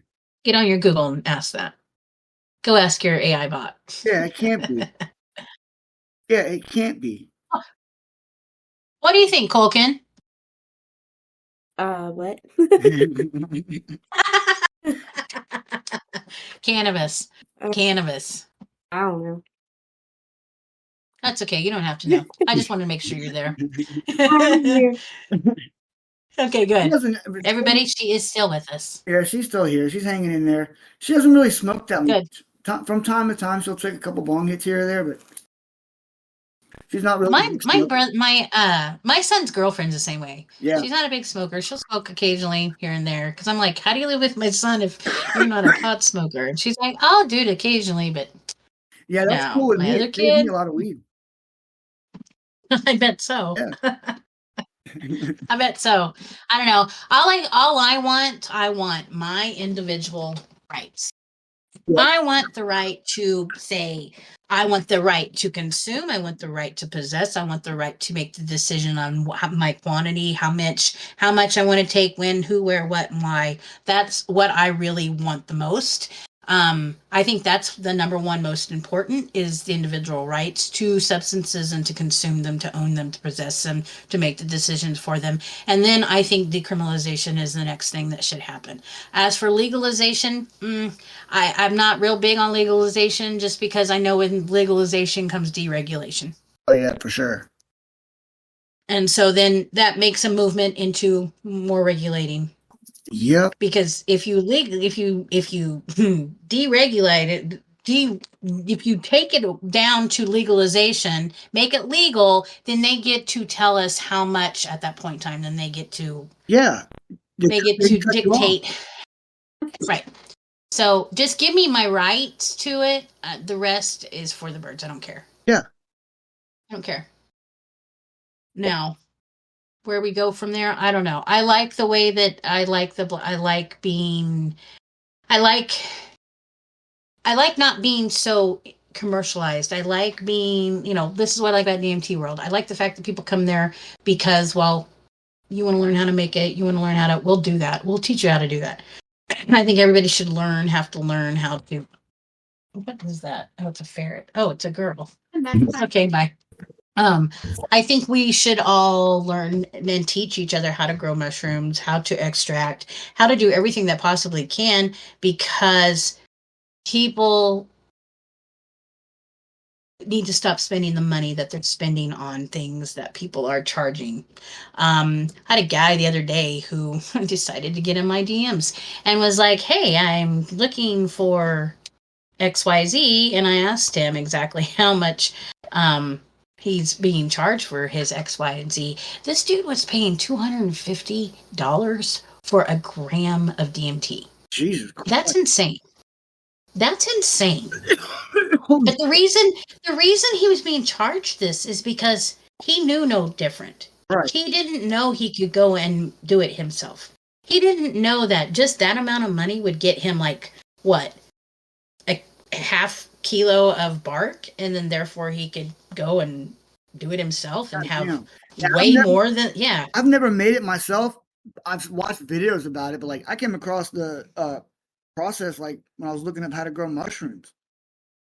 Yes. Like it's pretty easy to come across if with like just a cursory interest in how any of that stuff's done. Yeah, you can join DMT World and we'll tell you how to do it. Yeah. I mean, it's crazy. Yeah. It's super easy, and that's just it. People don't realize it, and so those people that are out there that are doing this on a massive scale are out there ripping people off right and left. They sit in our Discord. If you pay attention to some of the conversations these people have in our Discord alone, like they're getting robbed. These people who are like, oh yeah, DMT carts, yeah, carts. And they're paying over $100 for a gram in a cart, and they're not even blasting off. Like, come on, guys, what are you doing? I tried a cart like twice, and I didn't. I mean, it did. I mean, obviously it had some effects, but I didn't have a big trip. I didn't break through or anything like that. I thought it was kind of trash. I ended up giving it away. When I want to be in the space, there's times I just don't want to blast. Yeah. There's times that I just want to get into the DMT space. One of the things that I like to do, I have a screensaver that I like to sit at my computer and put this screensaver on, and I'll hit it out of a pen. And all of a sudden because it's this psychonaut. He's sitting cross-legged, and around him is a Merkaba. And he sits there, and as I'm hitting this pin, like he starts moving, and his eyes will open and flicker, and like this whole thing starts happening just with this picture that's on my computer. But I don't get completely far gone. I get to be in the space and get all the weird trippy stuff that I can and feel and see and everything. And so I enjoy that. That's what I like a cart for. But yeah, to blast off on a cart, it's super hard. Yeah, I hit it like a million times and it never worked. So I was like, fuck it. Hey, let me ask you. There is a couple times. Okay, like when you're seeing patterns and shit, like, okay, so my example for this is last time I did it, I noticed a face in the wood grain of one of our bookshelves, right? Okay. I always notice that face now. Does that happen to you too? Yes. Yeah. Yep. Like I could go up, like I could walk up to it right now and trace it out. And I try to do it to my butt, like show my buddy where it's at, and he's like, "Man, you're fucking insane, dude. I don't see anything." I'm like, "No, there's a face there." Yes. There's a wall in my room where I have sat and I've smoked, and I can see the mandala on it. I can see it now, even when I'm not doing DMT. Before I ever did the DMT, before I looked at it, I couldn't see it. But I can see it now. I can go and find where the trace is on it. It's like it's burned into my retinas. Can see it clearly, right? Yep. Yeah. It's pretty wild. That was the thing when we used to do a lot of acid. My wife would always see mandalas on her skin. Oh yeah. Oh yeah. And then when I would look at her, she would tell me, and I'd look at her, and I would see them too. And then it's been a long time since we've done anything like that, but sometimes if I want to, I can still kind of see them. Yep. I think once we've peeled that layer back and we've looked through the veil and we understand how we're seeing things, I think we as trippers always see them. I think it's something that our visions adapts to it because we trip so much. I think that's also, I'm also looking into the conspiracy world too. It's like you see this veil being pulled back on regular ordinary things, and you're like, well, how deep is this veil? Does everything have levels to it? You know what I mean? So that kind of, I know a couple people who their interest in conspiracy peaked right around the point of their interest of psychedelics. Yes, I do too. In fact, a lot of the people that I know on the internet at this point in time are people that I met in the psychedelic communities, and they are the people who talk the most about conspiracies. Those are the people that dropped me into these rabbit hole groups when I was on Facebook. It's the trippers. And I think it's because we try to seek out whatever truth we can. Yeah, it's like whether it be cosmic, be it math, nature, be it. Yeah, it like awakens something in you where you're just like, you start like a bloodhound search for truth. Yes. We're also the people that we don't believe much of anything anymore. I mean, we don't believe anything. Like we just walk around thinking most everything's bullshit because we trip. Yeah, because it probably is. Like, yeah, man, I've always like that. Even before I before I even tried psychedelics, I was already like that. Like I can remember in middle school, I was kind of cynical in that way. Like everything's pretty fake. It seems like everything is meant to keep us down and control us in some fashion. You know what I mean? Like, fuck all of this. This whole thing sucks. So, like, I got in conspiracies early. I wasn't like probably 12 or 13 when I started figuring stuff out. And then I remember. I never really. Like, I didn't entertain him that young. Dude, 9/11, I remember I was like, dude, this whole thing is probably fake. I was like, I knew I kind of already had my suspicions of what was happening and why, and then like you don't find out for another 20 years, but I was pretty much right. That's kind of wild. It is kind of wild. Yeah, but yeah, I was walking into English class. I was in AP English. I was walking into the classroom, and the teacher had a TV on, and just like you, I was like, "Oh, cool, watching a movie," And she's like, "Nah, that's the World Trade Center." I'm like, what? Yep. Yeah, and then locked the school down or whatever. Me and some buddies, we broke out, dipped out through the lunch doors, and ran to my house. It was pretty cool. I don't know. No, this is why, the simulation theories came about too. Like these were the trippers that were like, well, if everything's fake, then we must be stuck in a simulation. And if we're stuck in a simulation, then something bigger and greater is. I don't know about that fake. I don't know. I've tried to look into the simulation theory. Some of it makes sense why we think this. Yeah. But see, I'm a Christian, and so faith and God and that whole understanding and how that all works, to me, in my brain, debunks some of the simulation theories. It's interesting to think about them. To see where they derive from and why people think it. But it's hard for me to actually subscribe to it that we're in the simulation. I think we're in the beginning of the mainframe building of the simulation, personally. Yeah. I think with the infrastructure being built with AI alone, it's the beginning. Think about it like this. The New Age movement, that whole spiritual revolution thing, that was injected into the counterculture. It's not really something that happened organically. It was kind of forced. Right. And the government has ways of drip feeding us things that it's social engineering. So like, how we come out with this simulation theory, and I had never even heard of it for the longest time, and then all of a sudden it's been around for a while. Really? Okay. Okay, I'll buy it. But it's another way to just demoralize you. Like, think about it like, if you're not an individual creation of God, then what are you? Then what are you? You could be anything. You could be anything at that point, and now you have no platform to stand on. You're gonna listen to whatever they tell you. Some guy's gonna come in a white lab coat and go, "Well, you came from a monkey." And you're gonna be like, "Well, they're still monkeys, and I don't look anything like a monkey." But okay, maybe that's true because I don't know anything else to compare it to. I don't believe anything else. Or they can say, "None of this is real. You're in a computer program right now." you can go and kill yourself tomorrow, and nothing's gonna happen. You're not gonna know it, Right. right? And there's other theories that play into that too, like infinite mortality. That's a theory, or like egg theory. I think it is something that it might be related to, or is. I'm not sure. I never really looked into it, but yeah, where it's like I don't. if you were to die, Yeah. right? Like if you recall all the close calls you've had throughout your life, right? Now, if there's infinite possibilities and infinite universes and infinite realities, in some other reality, it was a direct hit. It wasn't a close call. It was a close call in this Right. reality, right? So it's like you're kind of Yes. like Schrodinger's cat. Right.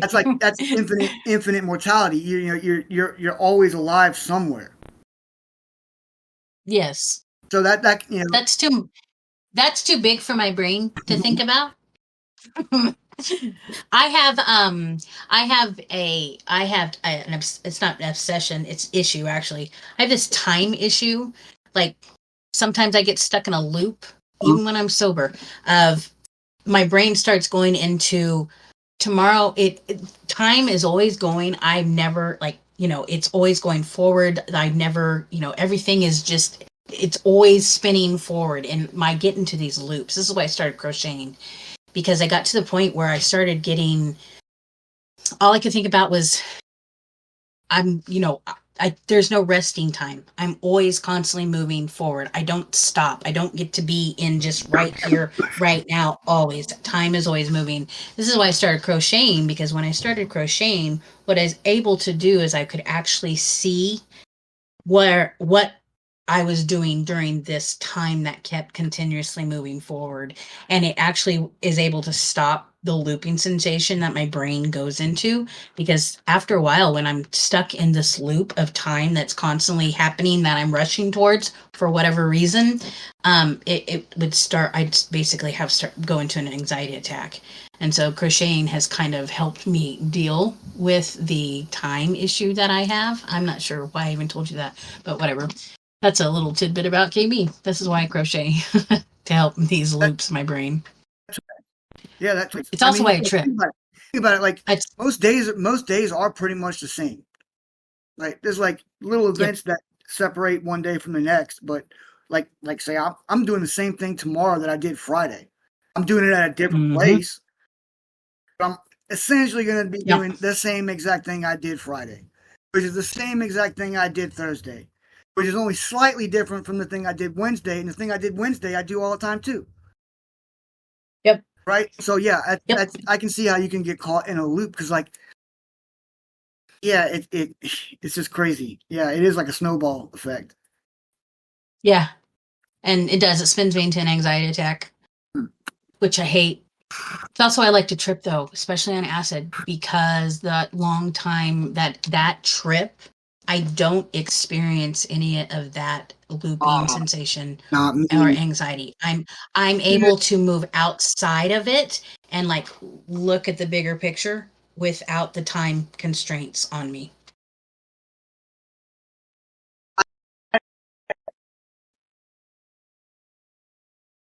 Yeah, what? I didn't get that.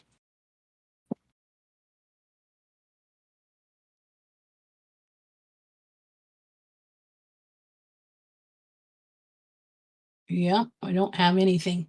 Are you speaking? I can see you're talking. Yo, you there? Oh, there you are. Yeah, I got you. You're good. Okay, so what did you catch last? Nothing. Like, I told you about why I like to trip on acid, and you said, yeah, I don't get that. That's all I heard.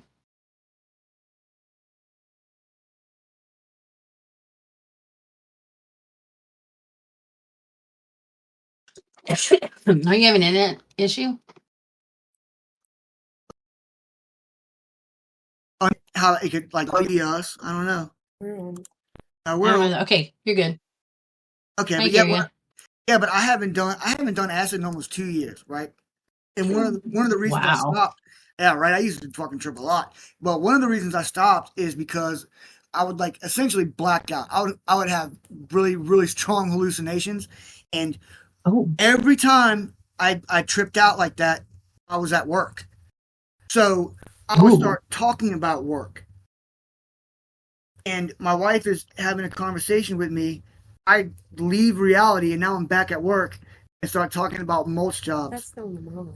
Ooh. No, I did it on acid too. I don't remember it on acid. Yeah, I do it on I acid too. remember it on Molly. Definitely on. I definitely did it on Molly. Oh, definitely Molly. Yeah. I did it on acid too. It was like it was starting to be like every time I did anything. I don't remember it on acid. But yeah, she got a little irritated at that. No, I didn't. Oh, at the moment. No, I don't get that. He perceived it as you. Huh? You perceived it as her being agitated. Maybe. Yeah. Because, you know, I mean, the it substances. aggravated Yeah. me. Like, I didn't really enjoy it. It kind of ruined it because I'd be like tripping out. And then the next thing you know, I come to and I'm talking about yards of mulch. And she's like, Yeah, that's in the Molly. she's like, who are you talking to? I'm like, I'm talking to so-and-so. You were doing that on acid. I thought I was. No, man. it was the Molly. Oh, okay. That was some strong Molly. That's how ingrained that shit gets into your brain, though. That's my point. Yes. That's also when you need to detox. Take a bit and not do it for a while. Oh, yeah, of course, for sure. 2 years. Yeah. 2 years? I don't know. I've never gone that long without doing acid. That's the one substance I really like the most.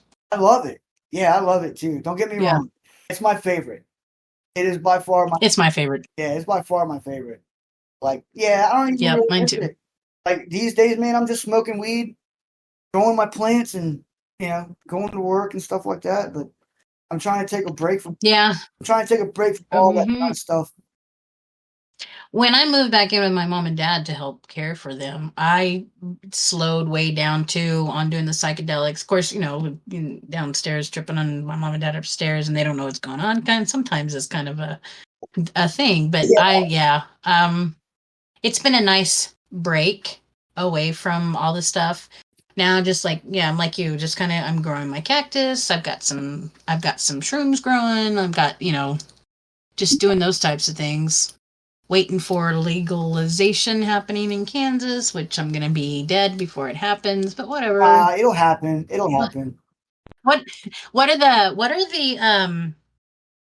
are your laws there with cannabis? It's legal here, but we don't have commercial sales.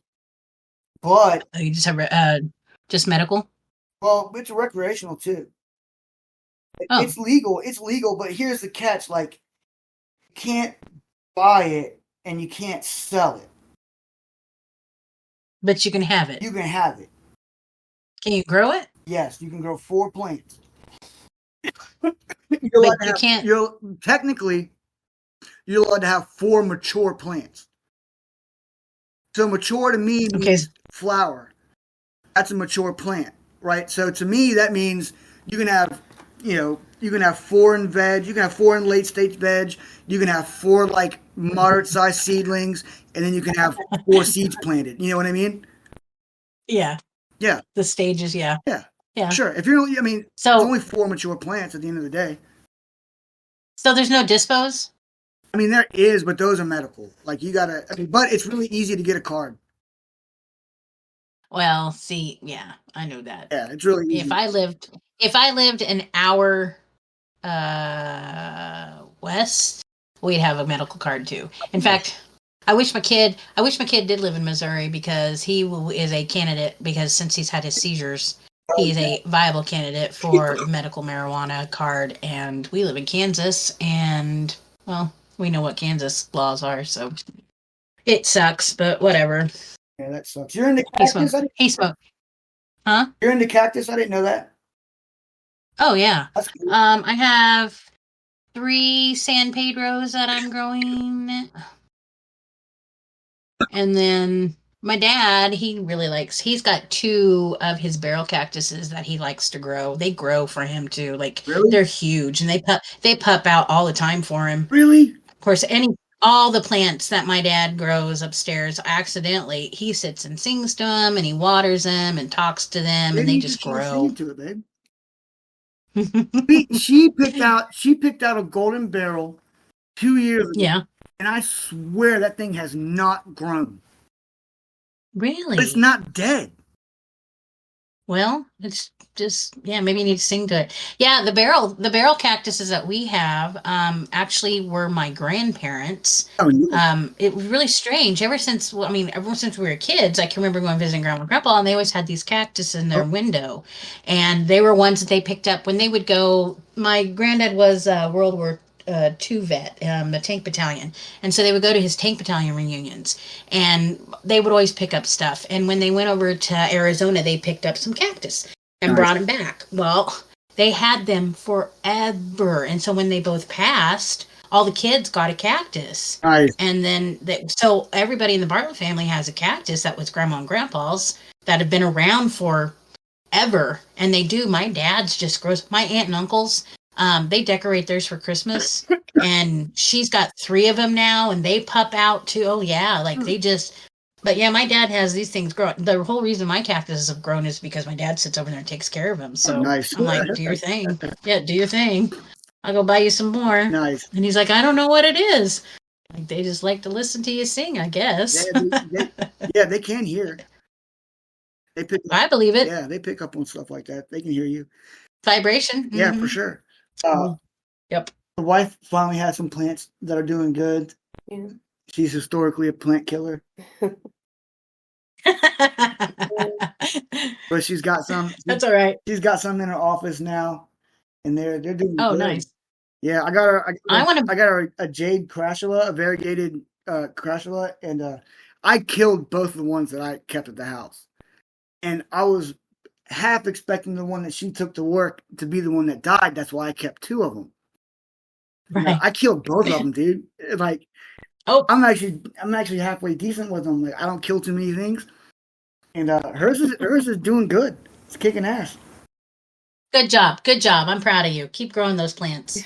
We all should be growing plants. And she's got this massive peace lily she's had since last year. Oh, I love peace lilies. Yeah. Oh, they're so nice. blooming So good. pretty. So my parents gave it to me for my birthday, and I was definitely afraid I was going to kill it, but it's been alive for a year now, so. Oh, good for you. Yeah. I love peace lilies. They're so pretty. Well, luckily they're So dramatic. big. When they're thirsty, I know when to get water. It droops. They're dramatic. I love Yeah. it. It's like, oh, I need a drink. Yeah. I'm like, oh, I can definitely tell I need to water this one. It's like, look at me. Yeah. That's funny. Do you guys have kids? No. No kids. No. Do you want kids? We did. You did. Yeah, we did. If it happens, it happens. It happens. If not, whatever. Yeah, but it never happened, so yeah, it's whatever. Yeah. Who knows? Who knows? We do got a You whiny, never know. Yeah. You have a what? a whiny ass dog. Did you hear her crying earlier? No. No, What kind of dog do you have? Yeah, she was whining earlier. I mean, technically she's a mutt. Yeah, she's a pit bull. Well, aw. How old is she? 6. 6. 6. Oh my. Mhm. What's her name? Kitty. That's adorable. Yeah, Miss Kitty. And you just have one? You just have one? Yeah, we used to have 2. We put the other one up to foster last summer. They, even though they grew up together and all, they started fighting, and it got to the point where we had to keep them separated, so they had to take turns in kennels and stuff, and it got to be too much. And Yeah, that's not fun. yeah, and there's a few times where Charlie had gotten out of her kennel because someone wouldn't put the bottom latch through. So Someone. yeah. So I found a golden retriever rescue and got in touch with them, and they took her and found her a foster home, and then the foster home actually ended up adopting her. So Oh, good. yeah, Oh, which that's makes good. me feel better That's because good. I'm like, good, then they know how she is, because Yeah. she was a lot. Because Yeah. she was half husky, so she was lots of energy and very talkative. Oh, I bet so. Yeah. Oh, yeah. A great dog. Mm. Great dog. But Just high maintenance. yeah, Very hateful. definitely high maintenance, and with them not getting along, it was best to have one be rehomed. Yeah, that happens. At least they found somebody to take them. So Yep. And that's that's the why I went hardest. through a dog rescue, because I was like, I don't want her like in a pound or nothing. She's a great dog. Yeah. And it's not Yep. that I want to get rid of her. It's just best for It's all better of us all around, for them two, because right. really Charlie didn't like Kitty. Kitty was fine with her, but Charlie didn't like her. And it was just a stressful situation. Yeah, it was on site, man. Just a lot. Yeah. They got near each other, dude. They were going at it. Yeah. Oh yeah, see, that's not good, because then they would actually hurt each other if they got too aggressive. Usually Charlie was the one that was always injured. So and me. Yeah. Oh. But Oh. So just best all the way around to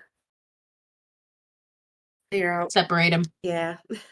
That's smart. Good for you. That's responsible. That's a responsible pet owner. It was when a you hard recognize decision. those things. It was a hard decision. Because there's some, I think, dealt with it for like 2-3 years. Yeah, quite a while, man. Being separated. Yeah, he was. Wow, that's a long time. He was very against rehoming any of them, but I was like, look, we're stressed out. Our whole entire lives is revolved around the dogs because we have to switch them out all the time. And I can't leave them like in a cage all day long. You know what I mean? I can't leave one in a cage and let one walk around all day long. They just don't feel right. Yeah, that's hard. Yeah, I can't even leave my ferret locked up. Because she's used to be out all the time, so I can't imagine with the dog. Yeah, that'd be too hard. Especially one with high energy like Charlie. Like, you could tell she being in the kennel was like the worst thing for her. Oh yeah, she hated it. But it all worked out. Yeah. Yeah, sounds like it. That's good. Good for you guys. Well, I think we're going to wrap this up. I've had so much fun talking to you two. Oh, yeah. I'm so glad we did this. Oh, yeah. So this is the time where you guys get to talk to the community and just tell them whatever you want to tell them. So I'm going to let you both say something. So you have the floor. One of you can start. I don't care who. The moon landing was fake. Okay. The moon landing was fake. If you look up there, it's still there. Is that all you want to tell the community? It's still up there. Never landed. Colekin, what do you have to say to this community? Apologize for me. Yeah, pretty much. Sorry for him. Oh, goodness. You guys crack me up. Okay, well, with that being said, I've had a really good time talking with both of you. And you know what? We're going to get to do this again because, well, you guys like being on the podcast with me. So I hope everybody out there who is listening to this didn't get too offended or didn't think we're a little too much crazy with some of our topics of conversation. But I hope the rest of your evening, days, weeks, years, and whatever is fruitful and joyous, and keep ascending, friends.